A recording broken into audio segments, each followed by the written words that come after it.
সংবিধানের একটি অনুচ্ছেদের ব্যাখ্যা সম্পর্কিত এবং একটি ডিরেকশন সম্পর্কিত। আমার তো ধারণা আপনারা এই বিষয়ে আমাদের মতামত বলেছেন, এটাই নাকি অন্য এটাই বলছে। আমরা এই রায়টি গতকাল প্রকাশিত হওয়ার পরে এই রায়টি পড়ার চেষ্টা করেছি এবং আমি এই রায়টি পড়েছি, এবং এটা হচ্ছে আমাদের সংবিধানের 116 অনুচ্ছেদ, তার সাংবিধানিকতা প্রশ্ন এখানে জড়িত এবং এবং এই রায়টি আমাদের যেহেতু সংবিধানের ব্যাখ্যার সঙ্গে সম্পর্কিত, আপনারা জানেন এই রায়ের একটি উল্লেখযোগ্য অংশ হচ্ছে যদিও হাইকোর্ট ডিভিশন এই মামলাতে বেশ কয়েকটি ডিরেকশন দিয়েছেন সুপ্রিম কোর্ট সচিবালয় প্রতিষ্ঠা সহ, কিন্তু হাইকোর্ট কিন্তু নিজেই কিন্তু এই রায়টি যে চূড়ান্ত এটা মনে করেছেন বলে মনে হয়নি। কারণ আমাদের সংবিধানের 103-এর 2-এর ক অনুচ্ছেদ এবং দফায় উল্লেখ করা আছে, হাইকোর্ট যখন কোনো মামলা নিষ্পত্তি করেন এবং সেই নিষ্পত্তির পরেও যদি সাংবিধানিক প্রশ্ন জড়িত থাকে এবং সেক্ষেত্রে হাইকোর্ট এই মর্মে একটা সার্টিফিকেট দেন যে মামলাটির সহিত এই সংবিধান ব্যাখ্যার বিষয়ে আইনের গুরুত্বপূর্ণ প্রশ্ন জড়িত রয়েছে, এবং এই রায়ের 184 পৃষ্ঠায় রাষ্ট্রের পক্ষ থেকে, অ্যাটর্নি জেনারেলের পক্ষ থেকে সার্টিফিকেট চাওয়া হয়েছিল যে এই রায়টি আরও পর্যালোচনা করার জন্য সুপ্রিম কোর্টের আপিল বিভাগে যেন সার্টিফিকেট ইস্যু করা হয়, এবং আদালত স্পষ্টত বলেছেন, we hereby certify that this case involves a substantial question of law as to interpretation of the constitution. আমি আদালতের হাইকোর্টের এই রায়ের যে অংশটুকু পড়লাম, এক্স্যাক্টলি সেই অংশটুকু আমাদের সংবিধানের 103 অনুচ্ছেদের 2 দফার ক উপধারাতে উল্লেখ করা আছে, এবং অতীতেও আমরা বেশ কিছু সাংবিধানিক প্রশ্নের বিষয়ে হাইকোর্ট কর্তৃক প্রদত্ত এমন সার্টিফিকেট লক্ষ্য করেছি। 8ম সংশোধনী মামলায় এটা আমরা দেখেছি, এমনকি নির্দলীয় তত্ত্বাবধায়ক সরকার ব্যবস্থা বাতিল সংক্রান্ত আমাদের যে প্রচলিত যে একজন সাবেক বিচারপতির নাম সম্বলিত যে রায়, সেখানেও কিন্তু এমনটি ছিল।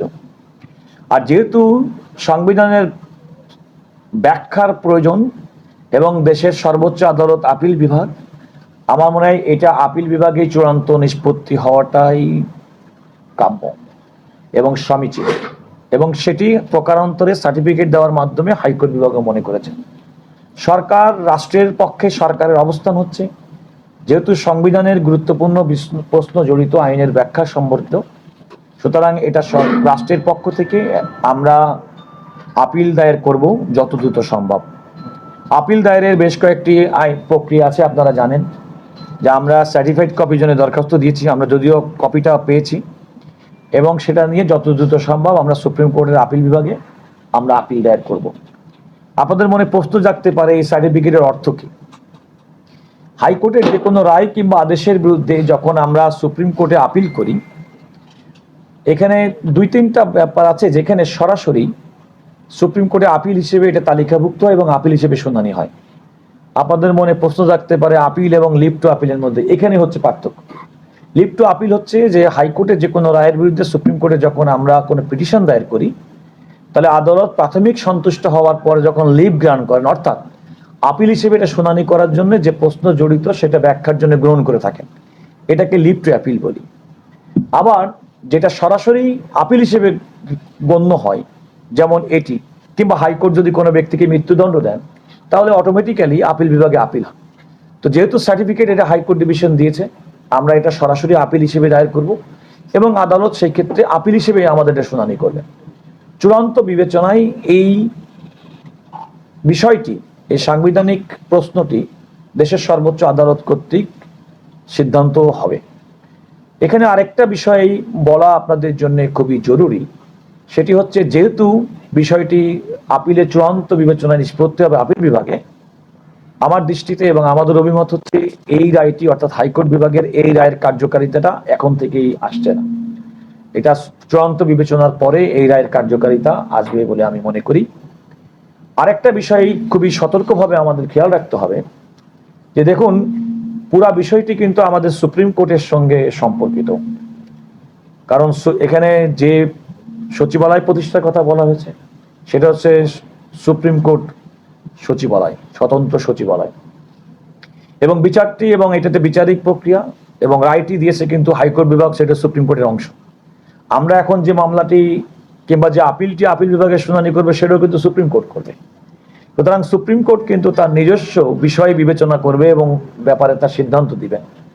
আমাদের প্রত্যাশা থাকবে যে ভবিষ্যতের এই মামলা যখন শুনানি হবে আমরা খুবই প্রত্যাশা করব যে কোনোভাবেই যেন এমন কোনো প্রশ্ন কখনো তৈরি না হয় যে সুপ্রিম কোর্ট তার নিজস্ব ব্যাপারের ক্ষেত্রে এমন সিদ্ধান্ত গ্রহণ করেছেন যে কেউ সেটাকে নিয়ে প্রশ্ন তোলেন।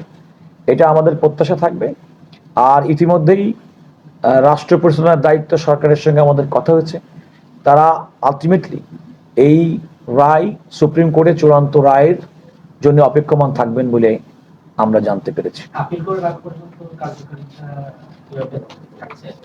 দেখুন, এখানে একটা বিষয়, এই রায়টি, চূড়ান্ত রায়টি প্রকাশিত হয়েছে গতকাল, অর্থাৎ এপ্রিল মাসের 7 তারিখে। এই রায়টি ঘোষিত হয়েছে 2রা সেপ্টেম্বর 2025। যে কোনো রায় যখন ঘোষণা করা হয় তখন কিন্তু তার কার্যকারিতার ডিরেকশনটা যে সময় থেকে ঘোষণা করা হয় তারপর থেকে কার্যকর হয়। অন্তর্বর্তীকালীন সময় আমরা দেখেছি এই রায়ের পরপরই, অর্থাৎ চূড়ান্ত রায়টি প্রকাশিত হওয়ার আগেই একটি অধ্যাদেশ জারি হয়েছে এবং সেই অধ্যাদেশটি বর্তমানে আমাদের জাতীয় সংসদে সেটি বিবেচনাধীন আছেন। এবং সুতরাং এই রায়ের পরপরই কিংবা পূর্ণাঙ্গ রায় প্রকাশের আগেই অধ্যাদেশ জারি যে বিষয়টি সেটি হচ্ছে সংসদের কাছে এখন বিবেচ্য রয়েছে এবং সংসদ তার স্বীয় বিবেচনায় স্বাধীন স্বতন্ত্র সিদ্ধান্ত গ্রহণ করতে পারবেন। সেক্ষেত্রে 12 তারিখ তো অধ্যাদেশগুলো গ্রহণ করার লাস্ট ডেট। এখন একটা এটা আপনারা করেছেন, আপিল করবেন, এই যে একটা সংকট তৈরি হচ্ছে, কিন্তু সচিবালয়ের কাজ এদিকে শুরু হয়ে গেছে, ওনারা কাজ করছেন। এক্ষেত্রে যদি 12 তারিখ পার হয়ে যায় সেক্ষেত্রে যারা কাজ করছেন সেটা বন্ধ হবে কিনা, অথবা এই প্রসঙ্গে ভবিষ্যতে সংসদ এবং বিচার বিভাগের যে মুখোমুখি অবস্থান হতে পারে কিনা। কারণ হলো যে যেহেতু এই বিষয়টা অধস্তন বিচারকদের স্বাধীনতার প্রশ্ন এখানে জড়িত, কিন্তু প্রায় আমরা তো আগেও দেখেছি যে এই প্রসঙ্গে যখনই আসে তখনই যে সরকার ক্ষমতা থাকে এই বিষয়গুলো একটু মানে আনহেলদি ওয়েতে তারা মুভ করেন। সেক্ষেত্রে এইখানেও কি সেটি হয় কিনা, হতে পারে কিনা? আমি এমনটি মনে করি না। এটা মনে রাখতে হবে, আমরা কিন্তু একটা পদ্ধতি থেকে আরেকটা পদ্ধতিতে উত্তরণের ক্ষেত্র। সুতরাং আপনি যাই কিছু বলেন না কেন, কিন্তু নতুন কোনো ব্যবস্থাপনা না, ব্যবস্থাপনা হচ্ছে ম্যানেজমেন্টের ইস্যু। সুতরাং এই ক্ষেত্রে এই মাঝখানে ঘটে যাওয়া কোনো ঘটনার কারণে আমাদের বিচার বিভাগের ফাংশনের ক্ষেত্রে, তার কার্যক্রম চালিয়ে যাওয়ার ক্ষেত্রে কোনো রকম ধারাবাহিকতা ক্ষুণ্ণ হবে না। আরেকটি বিষয় হচ্ছে, এটি গণতান্ত্রিক সরকার, দেশের জনগণ ভোট দিয়ে সরকারকে নির্বাচিত করেছেন এবং এই সরকার পরিচালনার ক্ষেত্রে যে রাজনৈতিক দল তাদেরও স্বাধীন বিচার ব্যবস্থার প্রতি কমিটমেন্ট আছে। তারা বিচার বিভাগের স্বাধীনতায় বিশ্বাস করেন এবং তারা মনে করেন যে একটা সুস্থ এবং একটা শক্তিশালী বিচার ব্যবস্থা বাংলাদেশের গণতন্ত্রকে পরিশীলিত করতে, গণতন্ত্রকে এগিয়ে নিতে, মানুষের প্রত্যাশা পূরণের জন্য সবচেয়ে জরুরি। এবং আমি বিশ্বাস করি যে বর্তমান সরকার তারা এই অঙ্গীকারগুলোর প্রতি সম্পূর্ণভাবে অঙ্গীকারবদ্ধ এবং ইতিমধ্যেই মাননীয় আইনমন্ত্রী মহোদয় জনাব মোহাম্মদ আসাদুজ্জামান বলেছেন যে এগুলো আরও পর্যালোচনার প্রয়োজন আছে এবং এগুলো ক্রমান্বয়ে এগুলো করা হবে।